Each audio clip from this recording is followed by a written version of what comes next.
আম্মা জান আয়েশা রাদিয়াল্লাহু তাআলা আনহাকে প্রশ্ন করা হয়। কয়েকজন সাহাবী এসে বলে, হে আম্মা জান আয়েশা রাদিয়াল্লাহু তাআলা আনহা, আপনি একটু রাসূলুল্লাহ সাল্লাল্লাহু আলাইহি সাল্লামের চরিত্র মোবারক সম্পর্কে বলবেন।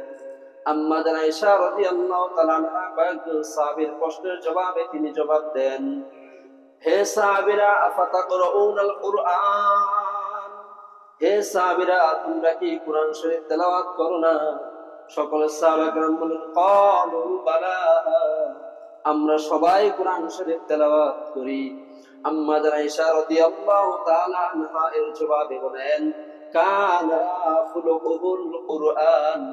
এক বর্ণনায় আছে সূরাতুল মুমিনুনের প্রথম 10 আয়াতের মধ্যে আল্লাহ রাব্বুল আলামিন যাহা আলোচনা করেছেন আমার রাসূলুল্লাহ সাল্লাল্লাহু আলাইহি সাল্লামের চরিত্র মোবারকে বলেন তাহা।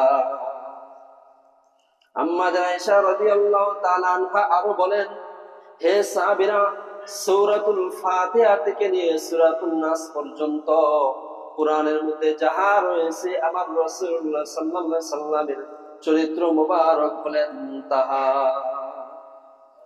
তাহলে বোঝা গেল সকল সাহাবা کرام একসাথে বলে, হে আম্মা জান, সূরাতুল মুমিনুনের প্রথম 10 আয়াতের মধ্যে যে আলোচনাগুলো আল্লাহ তাআলা করেছেন ওটা কি শুধু রাসূলের মধ্যেই সীমাবদ্ধ নাকি আমাদের মধ্যেও থাকা লাগবে?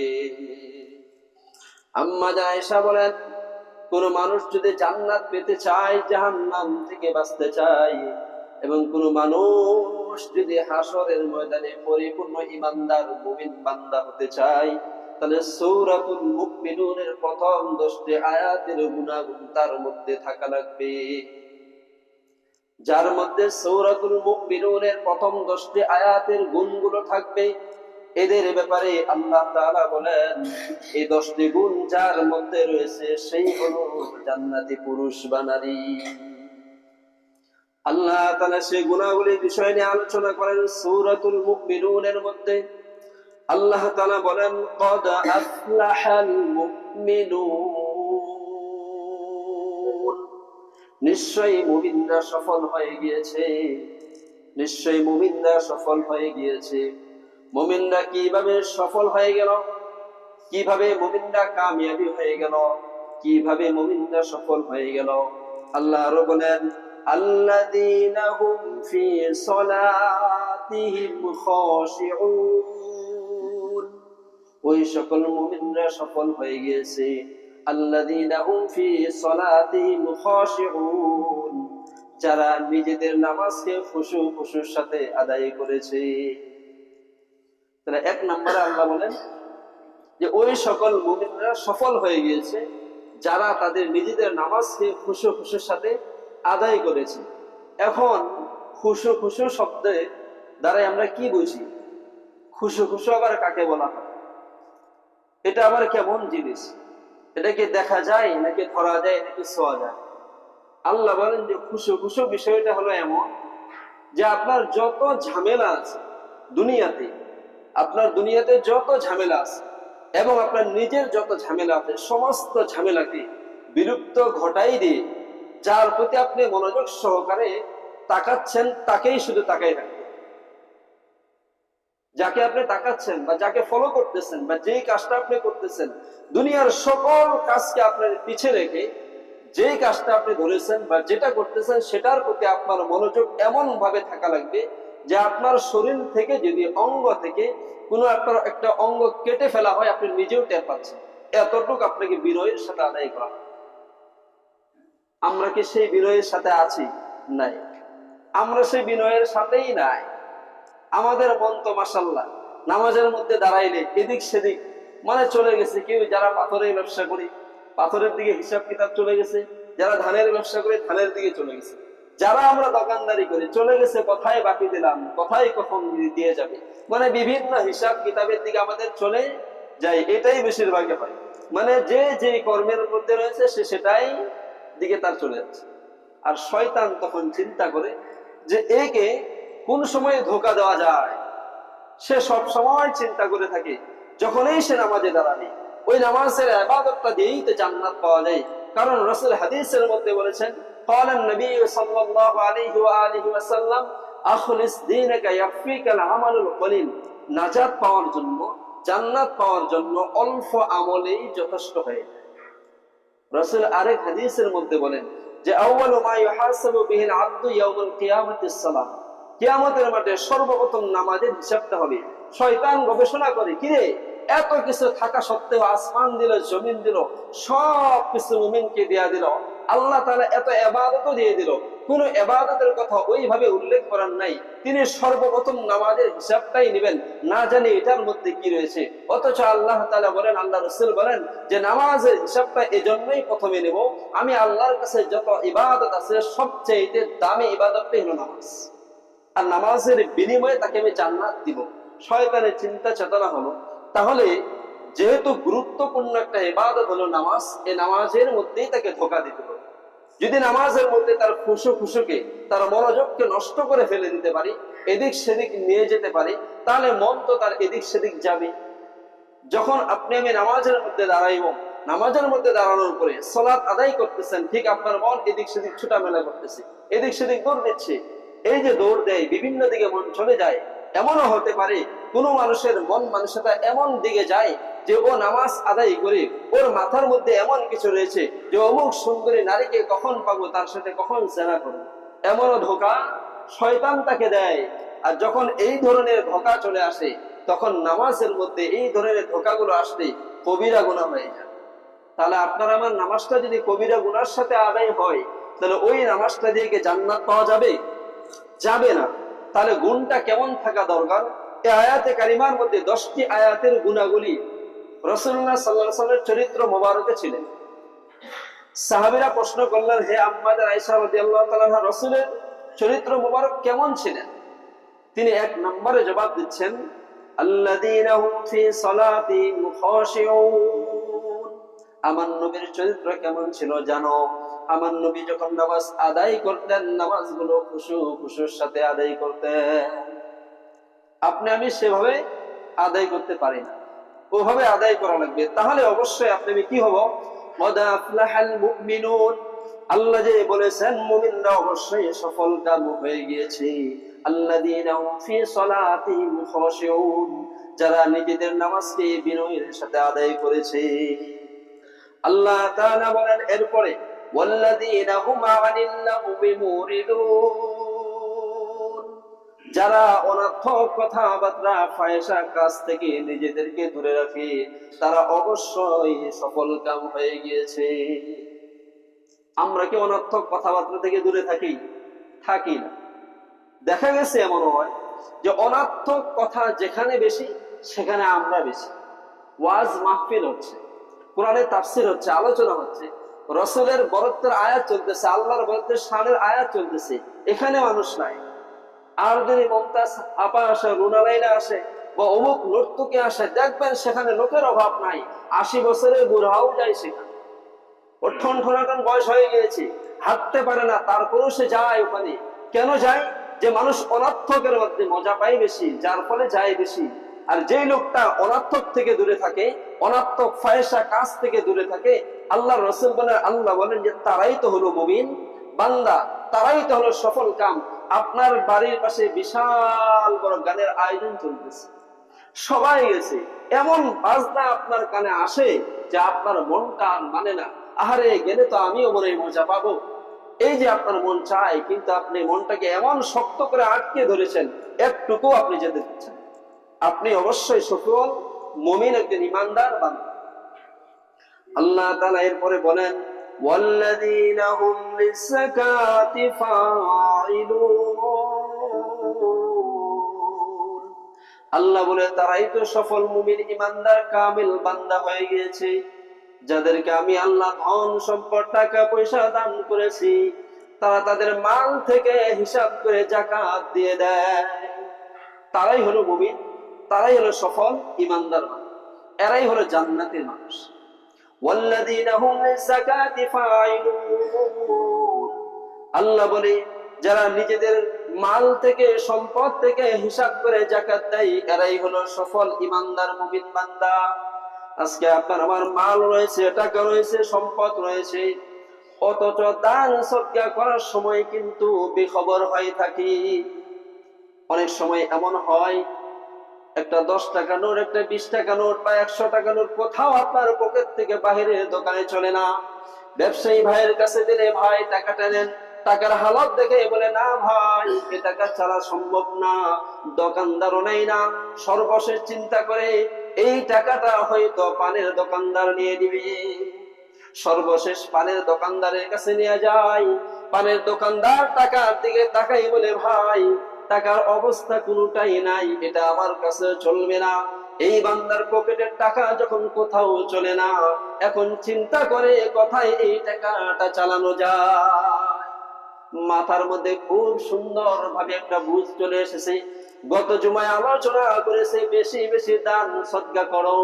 তাহলে তিনই বাজার মসজিদে জুমার নামাজ আদায় করতে চাই, ওই মসজিদে গেলেই মনে হয় দান বাক্সে টাকাটা দিলে তারা চালাই দিবে। সর্বশেষ এই টাকা যখন দান বাক্সের মধ্যে চলে আসলো, আসার পরে দেখা যায় কমিটির লোকজন যারা দায়িত্বশীল রয়েছে সবাই টাকা হিসাব করতেছে। হিসাব করতে করতে এক পর্যায়ে দেখা যায় এমন টাকা দান বাক্সের মধ্যে আসছে, এই টাকা তারাও চালাইতে পারে না, বিভিন্ন জায়গায় দেয় তাও চলে না।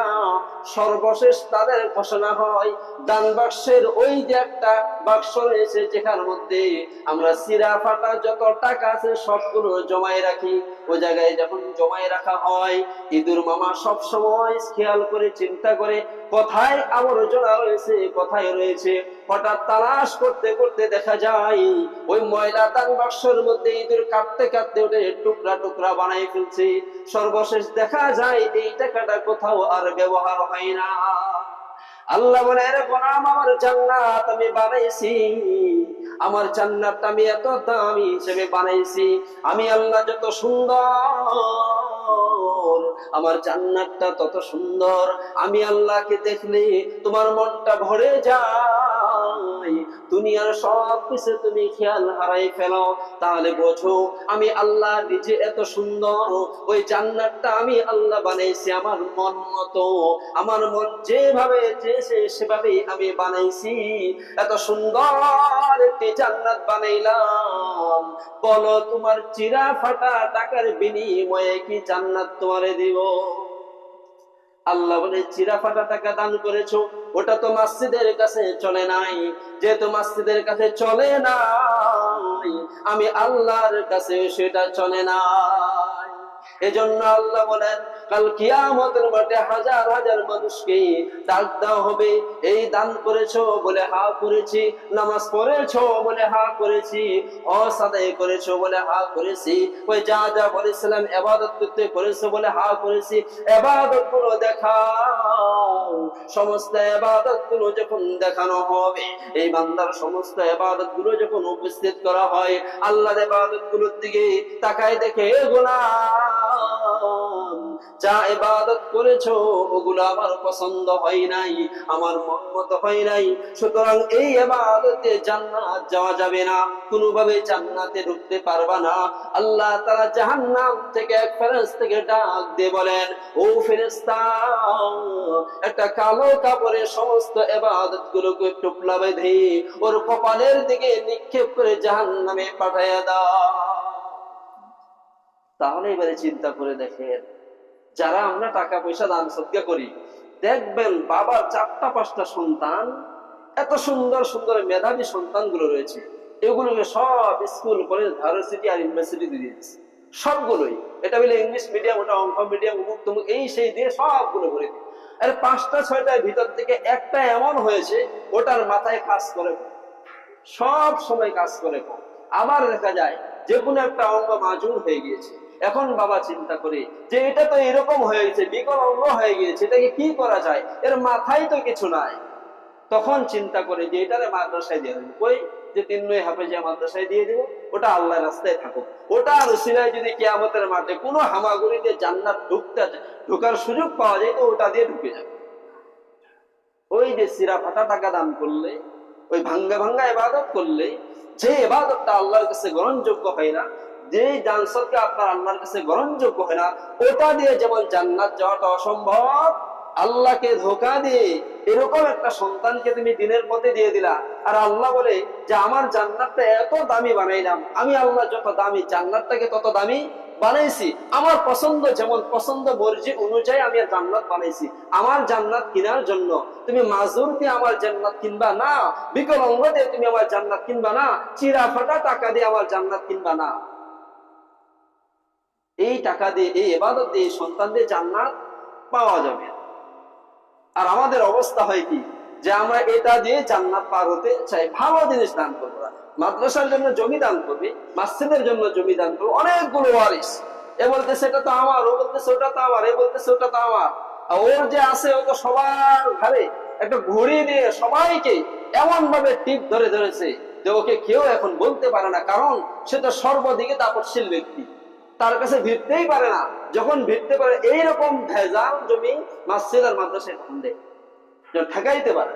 কয়েকদিন আগে এক লোক বলতেছে, হুজুর মসজিদের জন্য জমিটা একবারে মাদ্রাসার জন্য দান করে দিয়েছে, সর্বশেষ দেখা যায় 27 জন ওয়ারিস, 27 জন ওয়ারিস। এরা বলতেছে আমার জমি, বলতেছে আমার, সবাই বলতেছে আমার। ভেজাল জমি দান করলা কেন? সামলাইতে যখন পারে না তখন ভেজাল কোর্টের কাছে উপস্থিত করে, দেখেন স্যার আমি তো দলিল দিয়ে দিয়েছি। কোথায়? বলে মাদ্রাসায়। আর আমরা তো ধর্মের প্রতি সবাই নরম, সবাই বিরোধী থাকি। যখন কোনো আমরা বাঁচাইতে পারি না তখন আল্লাহ রাস্তায়, তখন আল্লাহ রাস্তায়। এটা আল্লাহ তাআলা বলেন যে আমাকে ধোঁকা দাও, আর আমাকে ধোঁকা দিয়ে জান্নাত পাওয়া কোনোভাবেই সম্ভব না। আল্লাহ এরপরে বলেন ওয়াল্লাযীনা হুম লিফুরুজিহিম হাফিজুন, তারাই সফল মুমিন ইমানদার বান্দা হয়ে গিয়েছে যারা নিজেরা নিজেদের লজ্জা স্থানকে হেফাজত করে, যারা নিজেদের চক্ষুকে হেফাজত করে, যারা নিজেদের অঙ্গ প্রত্যঙ্গকে হেফাজত করে গুনার থেকে, লজ্জা স্থানকে হেফাজত করে গুনার থেকে। আল্লাহ বলে তারাই তো সফল মুমিন ইমানদার বান্দা হয়ে গিয়েছে। এই গুণাবলী রাসূলের মধ্যে সবগুলোই ছিলেন, সবগুলোই ছিল। একটু হিসাব মিলা যে এই যে আয়াতগুলো পড়া হয়, তরজমাগুলো পড়া হয়, যে এটার সাথে আমার জীবনটা কতটা মিল রয়েছে, আমি কতটা মিল হয়ে আছি, আমি কতটা মিল হয়ে আছি। বলে এই নারীর দিকে তাকানো যাবে না, বলে বেগানা নারীর দিকে তাকানো যাবে না, একবার তাকানো যাবে, একবার তাকানো যাবে। ও তাকাইছে তো তাকাইছে, কোনো কথা নাই। যেহেতু বলছে হুজুর একবার তাকানো যাবে, গিয়ে তখন চোখটাকে ফেরাই নিতে হবে। ও তাকাইছে তো তাকাইছে, এমন ভাবে তাকাইছে যে ও সময় মিনিট সব পার হয়ে যাচ্ছে, ও চোখ আর ফিরায় না। ওকে বলে কি রে চোখ নামা, তো হুজুর বলেছে একবার তাকানো যাবে, তাকাই মুখটাকে ফিরাই নিতে হবে। যেহেতু তুমি তাকাইছি তো একবারে তাকাই। ও একবারে তাকিয়ে সব কিছু তার মেমোরিতে নিয়ে নিচ্ছে। এরপরে শয়তান সেখানে সুযোগ পাতে মেমোরিতে যখন নিয়ে নেই, তখন শয়তান আপনাকে আমাকে ধোঁকা দিতে থাকে। আর শয়তান কিয়ামতের মাঠে যখন তাকে প্রশ্ন করা হবে যে তুমি কেন বনি আদমকে ধোঁকা দিলা, তখন শয়তানও সেখানে বাঁচানোর জন্য চেষ্টা করবে। তখন শয়তানও বলতেছেন যে আমি সাময়িক সময় থেকে ধোঁকা দিয়ে আসছি, আমি তো বলি নাই তুমি গুনাহ করো, আমি তাকে বলি নাই তুমি গুনাহ করো। শয়তানে তখন বলতেছে ফালা তালুমুনি ওয়ালুমু আনফুসাকুম মা আনা বিমুসরিখিকুম ওয়া মা আনতুম বিমুসরিখিয়া। শয়তান তখন বলতে থাকবে আমি বনি আদমকে শুধু বলছি, দেখো কি যায়। বনি আদম তাকাইছে তো তাকাইছে, এক সময় গবেষণা করতে করতে গুনার মাঝে লিপ্ত হয়ে গিয়েছে। শয়তানও সেখানে বাঁচানোর জন্য চেষ্টা করবি। অথচ আপনি আমি বনি আদম, আপনাকে আমাকে বলা হয়েছে যে তাকানো যাবে না, গুনার কাজ করা যাবে না, অন্যায় করা যাবে না। আর আপনি আমি অন্যায় 180 মাইল গতিতে করতেছি। শয়তান যদি ভয় পায় যে আমি ধোঁকা দিয়ে আমাকে বাঁচতে হবে কিয়ামতের মাঠে, আর আপনাকে আমাকে কি পরিমাণ আল্লাহ তাআলা সতর্ক করেছে যে গুনার কাজ করবি জাহান্নামে চলে যাবি, গুনাহ থেকে বেঁচে থাকবি জান্নাতে ঢুকবি, অথচ আপনি আমি সেদিকে সতর্কই নেই, বেখবর হয়ে আছে। আল্লাহ আরো বলেন ইল্লা আলা আজওয়াজিহিম আও মা মালাকাত আইমানুহুম ফাইন্নাহুম গায়রু মালুমিন। আল্লাহ বলে শোনো মুমিন বান্দা, তোমরা তোমাদের যৌন চাহিদাকে তোমাদের স্ত্রীর সাথে মেটাও এবং তোমাদের দাসীদের সাথে মেটাও। ফাইন্নাহুম গায়রু মালুমিন, এদের ছাড়া যদি অন্য কারোর কাছে যাও তাদের ব্যাপারে আল্লাহ বলেন, তাদের ব্যাপারে আল্লাহ বলেন ফামানি বিতাগা ওয়ারা আযালিকা ফাউলা উলাইকা হুমুল আদুন। আল্লাহ বলে নিজের স্ত্রী ছাড়া এবং দাসীদেরকে ছাড়া যদি অন্য কারো সাথে যাও তাহলে তুমি সীমা লঙ্ঘনকারী হয়ে যাবা, আর সীমা লঙ্ঘনকারীরা জাহান্নামে চলে যাবে। আজকে দেখেন মানুষের অবস্থা হালত, যে আল্লাহ বলে ইল্লা আলা আজওয়াজিহিম ওয়া মা মালাকাত আইমানুহুম ফাইন্নাহু গায়রু মালুমিন, তোমরা তোমাদের যৌন চাহিদাকে স্ত্রীর সাথে মেটাও। আজকে মানুষ স্ত্রীর সাথে মেটায় না, স্ত্রীর হক আদায় করে না, স্ত্রীও স্বামীর হক আদায় করে না।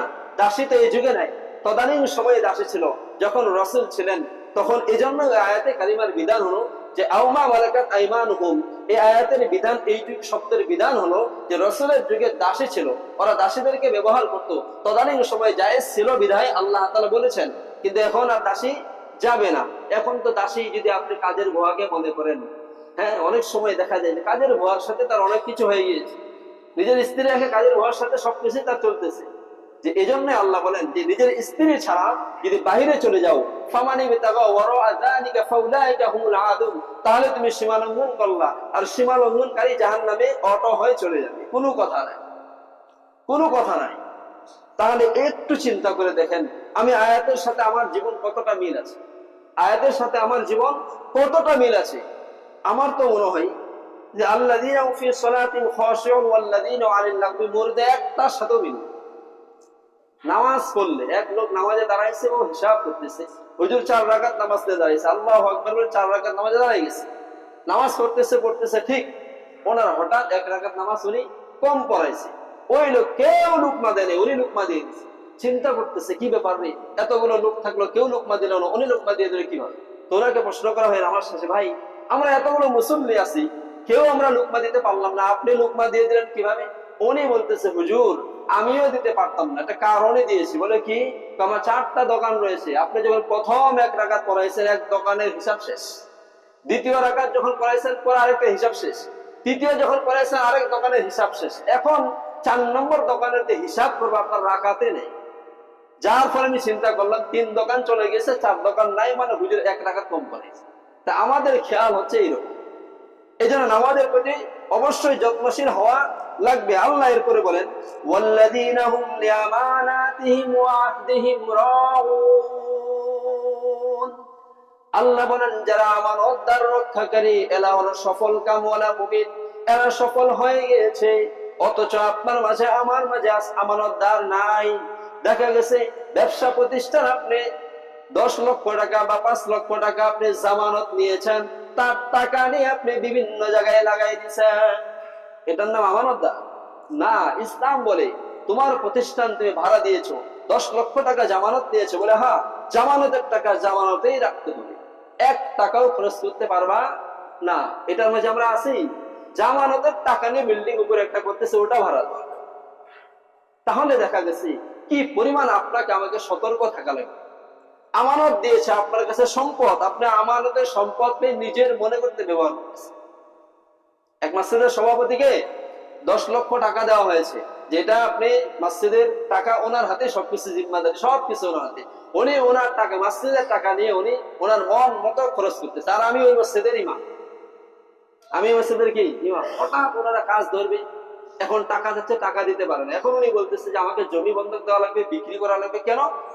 উনি বলতেছে আমার তো একটা বিপদ হয়ে গিয়েছিল, খরচ করে ফেলেছে। আপনি খরচ করবেন, মসজিদে অনেকগুলো লোক রয়েছে, দায়িত্বশীল যারা আছে তাদের অনুমতি নিয়ে করতে হবে। শুধু তাই না, ইসলাম কি বলে পুরো সমাজ থেকে অনুমতি নিতে হচ্ছে। শুধু দায়িত্বশীল ব্যক্তির সাথে নিলেই হবে না, তো পুরো সমাজের, কারণ সবার সম্পদ এটা। তাহলে কি পরিমাণ আমানতদার থাকতে হবে। আর আপনি আমি বেআমানতদার হয় চলতেছে 180 মাইল গতিতে, কোনো খবর নাই। আল্লাহ আরো বলেন ওয়াল্লাযীনা হুম আলা সালাওয়াতিহিম ইউহাফিজুন। আল্লাহ বলে যারা নিজেদের নামাজকে হেফাজতের সাথে আদায় করে, এরাই হলো সফল ইমানদার মুমিন বান্দা। অথচ আপনি আমাকে যে বলা হয়েছে যে নিজের নামাজকে হেফাজতের সাথে আদায় করতে হবে, সংরক্ষণ করতে হবে, নামাজ সংরক্ষণ আমরা করি না। কিভাবে সংরক্ষণ করব? নামাজে তো আসেই না, জুমার দিন মনে করে 5 ওয়াক্ত নামাজ তো পড়েই না, জুমার দিন যায় কেন? এটা গরিবের হজের দিন, গরিবের হজের দিন। আবার তার প্রশ্ন হলো, তো গরিব নাকি বড় লোকদের আগে 10 বছর আগে বা 50 বছর আগে নাকি 500 বছর আগে এরা জান্নাতের মধ্যে ঢুকে? কাদের ব্যাপারে বলা হয়েছে জানেন? কিয়ামতের মাঠে জান্নাতের সংখ্যা বেশি হবে বড়লোকদের সংখ্যা বেশি হবে জান্নাতে।